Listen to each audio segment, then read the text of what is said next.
Yes, good afternoon, everyone. Thank you for the introduction. So my name is Szymon, and as you said, I have a legal background, but I'm getting more and more into XBRL specificities. In my work, I focus on regulatory environments and regulatory analysis, and also data modeling of those regulatory requirements. So in fact, today, what I would like to do is to discuss with you how the ESRS taxonomy data model impacts the ESRS compliant sustainability statements. And in my presentation, I would in fact focus on two areas of particular concern to me.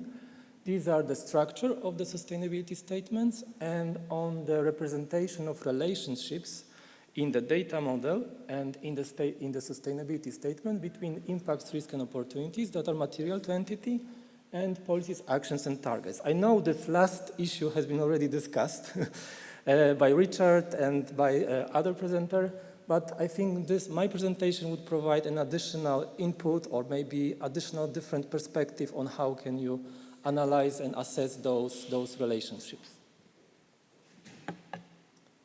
So first-hand sustainability statement structure.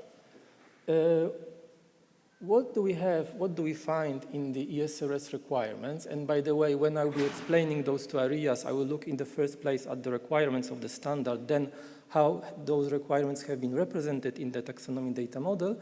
I will also look at the market practices based on the analysis of some reports and provide you with some recommendations or approaches that could be done by the entities. So let's start with the ESRS requirements.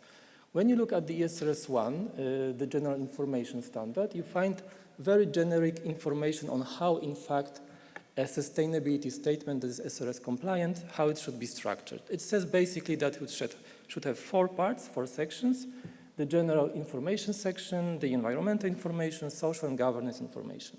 And of course, there are corresponding standards, topical or cross-cutting standards that have been adopted that in fact provide the information that is to be disclosed in each of the sections of the sustainability statement.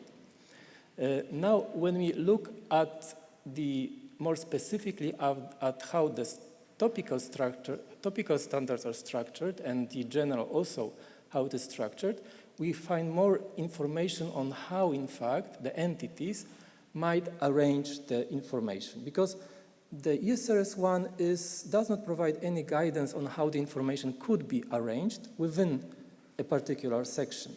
So if you would like to have more information on that, you might, as an entity providing a disclosure, have a look at the structure of the given topical standard. So in this particular case, we have example of climate change, so ESRS E1, when what we can find is in fact distinction between 4 basic sections of governance, strategy, impacts, risk and management, and opportunities management, and metrics and targets. And of course, there are a particular set of disclosure requirements per each of the sections. Now, when we look at the data model, how it has represented those requirements of the standard, you can easily navigate in the data model by finding information on the number of the disclosure requirement, in fact, its name. So this shows us that the data model of the ESRS taxonomy follows very closely the structure of the standards and the sequence of the disclosure requirements. Now, when you look more in depth into the structure of a particular disclosure requirement, what you will find also is a very also close correspondence between the data model and the standard itself. So what you find here is a hierarchical relationship, of course, between the parent element, disclosure, text block parent tag, and more specific elements. So the main parent tag corresponds to the main paragraph of a given disclosure requirement, and those that are below, those children of the parent tag, in fact correspond to more specific paragraphs in a given disclosure requirement. Now, to be more specific, let's say, there are some cases, and these relate to disclosure of policies, actions, and targets, where in fact the topical standards refer to the central, let's say, tables or central disclosures contained in the ESRS 2 on minimum disclosure requirements, policies, actions, and targets, but also on top of that provide additional information that is to be disclosed by entities on policies, actions, and targets. So what the data model aims to achieve is, in fact, to provide guidance for the entities preparing their disclosures, how they can structure their disclosures, because the standard setter has already provided some information on how this can be structured when it has arranged or merged disclosure information requirements not only from the ESRS 2 but also from the topical standards. Also, it has done an analysis in terms of the application requirements, because this is something that you also typical for the ESRS standards. You find the information to be disclosed not only in the main operative part of the standard, but also in the appendixes. And there you find also this classification. So the hierarchy of the data model includes also information requirements from the appendix. And then, of course, when we look at the market practice, how this has been so far achieved, the structure of the ESRSs. So first thing to note, of course, is that companies so far are not obliged to provide their sustainability statement in compliance with the ESRS standards. However, many of them have already started the process of aligning with the standards. And this basic analysis that I did for the purpose of this presentation, which consisted in looking at around 20 reports published for financial year 23, provides these results, that around 60% of those reports followed the structure of the ESRSs. However, there have been lacking consistency in how the information is being presented in terms of the ESRS requirements and data model requirements. So for those reports that follow ESRS structure, you have, of course, the basic division into sections, so general information ESG sections, then material topics that correspond to topical standards and subtopics, and of course ESRS's disclosure requirements. For those that follow a custom structure, it's essentially for those companies that have not yet started to align with the ESRS requirements, but follow their own previous approach, for instance, based on GRI standards. So they have, of course, the division into those main sections, but also information on topics and objectives, with particular then information on metrics and actions below. Now, when you would like to compare the structure of the disclosures with the structure of the data model in the taxonomy, we find, of course, two basic use cases. First use case is for structured disclosure requirements. So by these, I mean disclosure requirements that are tables. So here we have an example of E15 on energy consumption and mix, where indeed the standard provides a very clear, in fact, information on data granularity, separability of data, and what we can see it also is being reflected in the data model. And what you can see is, in fact, a direct correspondence between a disclosure and the data model, because, of course, of the fact, I believe, of the data being structured as a disclosure requirement. However, when we look at unstructured disclosure requirements, this is the case of disclosures on policies in a section of minimum disclosure requirements on policies. You find that, in fact, companies do not always follow the structure, because they don't have to, of the data model. And here is a case of explanation of how policy is made available to potentially affected stakeholders when this particular information requirement is just before description of most senior level in organization, which is something that is arranged in different way in a data model. Here we find another example where, in fact, the same explanation of how policy is made available to potentially affected stakeholders is just after provision of the name of policy. So these two examples show you that for unstructured disclosure requirements, the company may, in fact, arrange the information as they wish. This, of course, poses certain consequences, for instance, for tagging of those disclosures and for their comparability, but from the human readable layer, not from the machine readable, of course, but from the human readable layer. And now, when you would like to analyze the different structures, or those two basic structures of an ESRS compliance sustainability statement, I believe we need to take into account more contextual analysis. So first of all, these are the ESRS requirements. Of course, these are regulatory requirements. Entities need to comply with those requirements. So this is basically a compliance exercise. And those requirements set themselves also specific procedure or methodology, how the information should be prepared. And one of the issues that we can discuss also when looking at the structure of the information being presented is the information materiality, because this is something that maybe not discussed quite often because we discuss the impact materiality, so the double materiality, impact and risk opportunities, but also there's a case of information materiality. So whenever you prepare your own statement, you have to ask yourself whether the information that you present is decision useful and whether the information is significant to inform on the matter that you discuss in your report, right? So these are also those questions that an entity has to ask, which implies that, for instance, for a set of line items that you have in a data model, you might find that they do not conform with the information materiality because the entity might find that it's not information material from that perspective to disclose this information. Another maybe important context is, of course, the data model. The data model, as you all know, is a hierarchical structure that standardizes the relationships between the elements in the structure, and it provides for human and machine readability. Then public disclosure. We cannot forget that the entities, in fact, they are used to making their own disclosures on sustainability matters in a particular way, so they need to be able to still tell a story. And this is how, in fact, those disclosures have been quite often arranged. So the entities arrange those disclosures in a way that allowed them to tell a story to the society at large, and they were using for that purpose, of course, some standardized metrics, like, for instance, the GRI metrics. And then when we assess the structure of a report, we need to take that still into account. And finally, of course, data analysis. This is something that is allowed through the use of a digital taxonomy. But the data analysis and data comparability, I would also maybe here highlight the human readable layer, because this is something even that was discussed in the previous presentation that people are used to using as PDF files. I personally also, when I was assessing those reports, I was looking at PDF files, right? So the human readable layer is also quite important.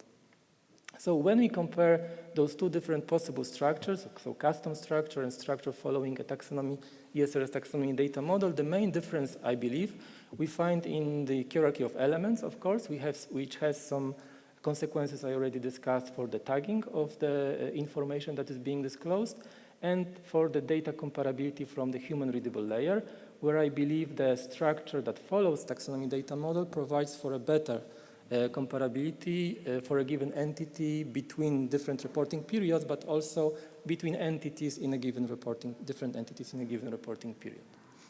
So this was one part of the assessment made, and the other part is about the relationships between material IROs and policy actions and targets.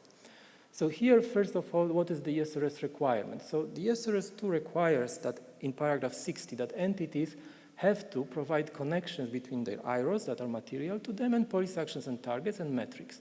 And they do that in a particular, this particular way in order to provide information on how they prevent, mitigate, and remediate impacts, how they address risk, and pursue opportunities. So when we look at the structure of those disclosures, what we find that impacts, risks, and opportunities are at the center. So those that are material to an entity, they have to be identified and, of course, disclosed, and can be positive, negative impacts, but also risks and opportunities. And then entity has to make a link between those material IROs and sustainability matters. Of course, as has been already discussed today, the ESRS 1 provides a whole list of topics, subtopics, and even sub-subtopics. Entity, based on the data model, can have its own entity-specific subtopics even that can be disclosed. So this link has to be provided. Then the entity has to provide information on the policies it has adopted in order to manage those sustainability matters and address the IROs it has identified to be material. Next step, the entity provides information on actions to manage matters and address IROs, of course, and the resources it has adopted to, in fact, implement those actions. And finally, the entity provides information on targets, so how effectiveness of actions is being measured. And in the targets, they refer to the metrics which are identified in the ESRS report, in the ESRS standards. So they have to say which of the ESRS metrics have been used for a particular target. Now, when we try to look how these relationships have been implemented in a data model, I will try to represent you here by this graphic how those relations are being in fact made. So, of course, you find impact, risk, and opportunities at the center and sustainability matters. then that are interrelated. Then, of course, disclosure of policies, and the policies have to relate to the IROS and sustainability matters. Then, of course, actions that have to relate to IROS sustainability matters and to policies. Next are targets that also show how the effectiveness of the actions is being achieved. Targets and then resources, of course, how the resources have been provided to implement those actions. The targets have to be linked, apart from being linked to actions, also to IROS, but to sustainability matters and to policies. And the targets have to show, in fact, which of the ESRS metrics have been used for that disclosure. So this and the metrics themselves have to be linked to the IROS and to ESRS sustainability matters. So this has been drawn on purpose to show you, in fact, the web of interactions that you have in a taxonomy data model when you disclose information on policies, actions, and targets.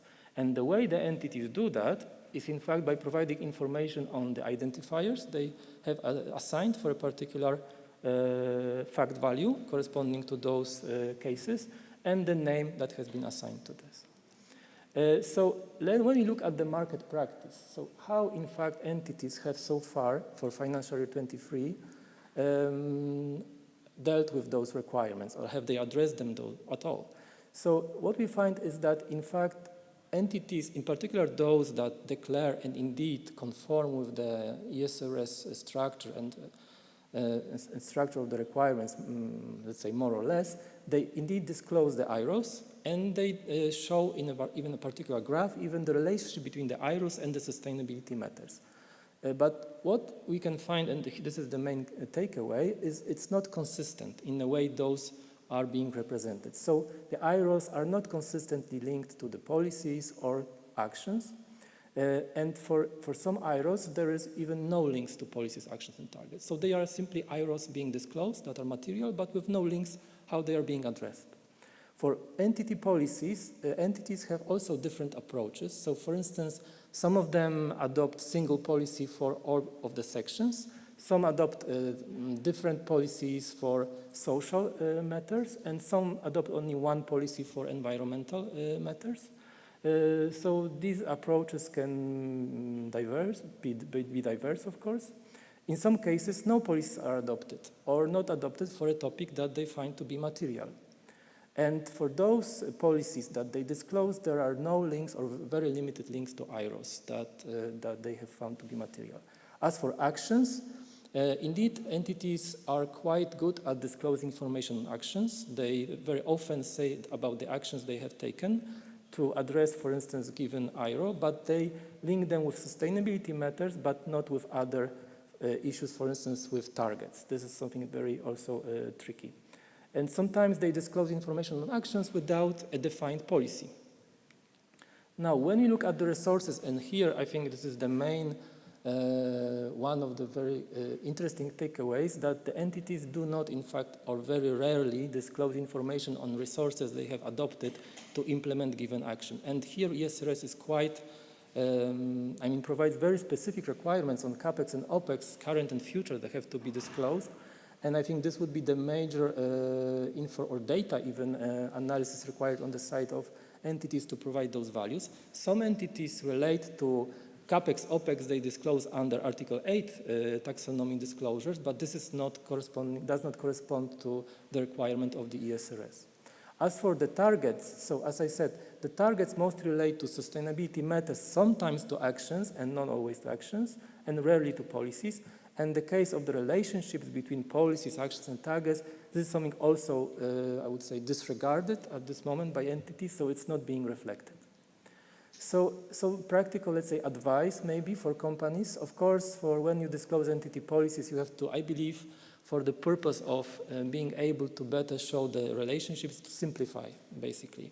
So it would be good, for instance, to adopt a single policy for a particular section and then be able to better link that policy to particular actions or even targets that have been adopted. Then for actions, also the entity has to better reflect those relationships, in particular with IROS and targets, because quite often it's not reflected. And resources, they have to also be better disclosed. Now, maybe to give you an example on these relationships and these disclosures, One is the impact, risk, and opportunity at the center, and negative impact that could be identified are, for instance, emission of pollutants that can be other than greenhouse gas emissions. And in this particular case, you can link that particular information with a particular standard, E2, and there are those specific subtopics on pollution of air, water, and soil, and you can provide that link. And in a taxonomy data model, you have that the sustainability matters are being reflected through enumeration, in fact, enumeration set item type, and you provide information on the risks and opportunities through exactly providing the name of that impact, risk, and opportunity and description of it. Then you, of course, can link such a negative impact you have identified to be material to your policy, which can be companion environmental policy, providing its name, of course. Then you have to link it to actions, and the actions you can adopt to this particular negative impact would be that of measuring, for instance, air emissions, installation of some industrial filters, or even change in energy sources. And then you can link it to particular targets, so you provide the absolute amount, absolute value of target, for instance, here for carbon monoxide and particulate matter 10 emissions to air, and then you provide information on which of the metrics of the ESRS taxonomy data model you have used. In this particular case would be emissions to air element, and you have on dimension information on the pollutants that are used for this particular disclosure. So this is, in fact, you can link this particular material negative impact with all other sections of your disclosure. Now, on the relationships, of course, as you can already gather from my previous points, these have to be improved between policy actions and targets and IROs. And of course, the way to improve it is to assign name and identifier to those and use them consistently in a report, because I think this is the one main point that entities would need to take care of consistent use of such names and identifiers. One maybe way is also to consider is to present graphically those relationships, because there are some good examples already on how entities disclose relationships between IROs and material matters, so sustainability matters. And I think it could be even improved in a way to show how in a given material impact, risk, and opportunity links to other elements of your disclosure. Of course, the problem is for the tagging of such graphical representation, because it can be tagged with a text block tag and could not be tagged specifically for disclosed impact, risk, and opportunity and related policy action or target. Of course, the benefits would be for the analysis of data by the public at large, but also for internal analysis of data, I believe, for companies to be able to prepare their reports. And of course, the application of the minimum disclosure requirements in taxonomy. This is something that I believe would allow entities to streamline their approaches to representation of those links in the report. So this is, in fact, I believe a case where a standard or standardization of information requirements provides guidelines, in this particular case, even compliance requirements to streamline the approaches. So this would be the end of my presentation. I hope it was useful from a different perspective. And if you have any questions, then do please ask. Thank you very much.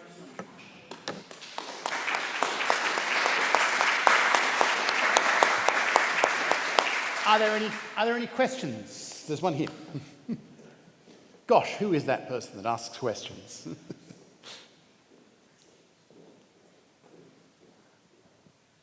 Thank you for the presentation. I think there were some interesting examples, and I share your views and your experience on the examples you gave. One thing that I also found very frustrating, and I think many companies don't really necessarily understand what an action is and what the difference between the policy and action is. So sometimes I think the reason why they fail to link things is because they put into actions things that were called policies. And one thing that you've put into one of the last slides that I find very commonly is in their actions, companies says we are going to start measuring, which in my opinion is not an action. Like it's part of the policy of the way the company is going to manage that, but that shouldn't qualify as an action. So, and I don't know if EFRAG is going to clarify that, or if it's going to be an agreement of what actually constitutes a policy and what actually constitutes an action, but I think it's going to be necessary if we want companies to have a better structure. Yes, so thank you for this comment. I would say that the standards themselves, they are pretty clear on what constitutes a disclosure on policy and action. You can, when you read and analyze the standard, you can see, of course, the difference there. The case is, of course, for the practice by the companies, how they would like to reflect that in their disclosures. So, yeah. Good point. Any other questions? Okay, thank you very much, Szymon. Thank you for coming. Thank you for your presentation.